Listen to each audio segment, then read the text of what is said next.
বড় সাফল্য দিতিপ্রিয়ার। চিরদিনই তুমি যে আমারের নায়িকা। জীবনে কি করলেন জানেন? রাতের পর রাত না ঘুমিয়ে কাটিয়েছি। কেন বললেন আটজন নায়িকা?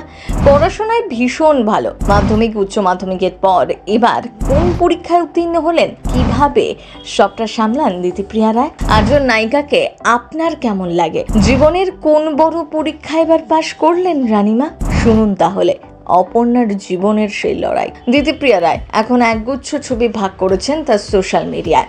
সেখানে তাকে তার কলেজ ক্যাম্পাসে বন্ধুদের সাথে ছবি তুলে পোস্ট করতে দেখা গিয়েছে। অভিনেত্রীর হাতে ছিল তার ডিজার্টেশন পেপার। এই ছবিগুলো শেয়ার করে তিনি লেখেন, রাতের পর রাত না ঘুমিয়ে কাটিয়েছি। অসংখ্য ড্রাফট, আমার সুপারভাইজারের সাথে লম্বা লম্বা কথোপকথন এবং আমার ডিজার্টেশনের এই সফর অবশেষে শেষ হলো। আমি গতকাল আমার পেপার জমা দিলাম আর আনুষ্ঠানিকভাবে এর সাথেই শেষ হলো আমার মাস্টার্স ডিগ্রি। মনে আছে, উচ্চ মাধ্যমিকে দিতিপ্রিয়ার মোট প্রাপ্ত নম্বর ছিল 82%। বরাবরই ভালো স্টুডেন্ট ছিলেন। জনপ্রিয় ধারাবাহিকের মূল চরিত্রের শুটিংয়ের চাপ, এছাড়াও দ্বাদশ শ্রেণীর পড়াশোনা।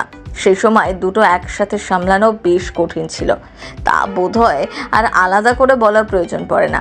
কিন্তু দিতিপ্রিয়ার শুটিংয়ের সঙ্গে পড়াশোনাও যেভাবে সমান তালে সামলেছেন তা সত্যিই প্রশংসনীয়। তারপরে ধাপে ধাপে এগিয়ে গিয়েছেন জীবনের পথে। সেটে সকলেই দেখতেন কাজের ফাঁকে কখনো কখনো দিতিপ্রিয়া কিভাবে মুখ গুজে বসে থাকতেন বইতে। উচ্চ মাধ্যমিকের সময় এক কথায় নাওয়া খাওয়া ছাড়ার সময় হয়ে গিয়েছিল তার। এখন মাস্টার্স ডিগ্রিও শেষ হলো দিতিপ্রিয়ার। পড়াশোনাটা যে তিনি মন দিয়ে করে গিয়েছেন তা বলার অপেক্ষা রাখে না।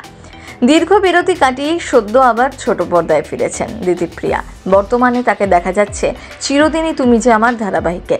সেখানে তিনি অপু ওরফে অপর্ণার চরিত্রে অভিনয় করছেন। এই ধারাবাহিকে এখন দেখানো হচ্ছে মান অভিমানের পালা চলছে অপু এবং আর্যর মধ্যে। এই অভিমানের হাত ধরেই তারা কি এবার কাছাকাছি আসবে?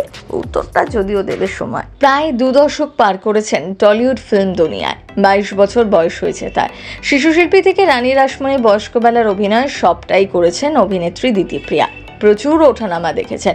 ইন্ডাস্ট্রিরও প্রচুর ওঠানামার সাক্ষী। তা যেন আরও দিন দিন তাকে সমৃদ্ধ করেছে। আর অভিনয়ের দিক দিয়ে তিনি যে কতটা ট্যালেন্টেড তার বলার অপেক্ষা রাখে না। প্রথম বাংলা ব্যুরো।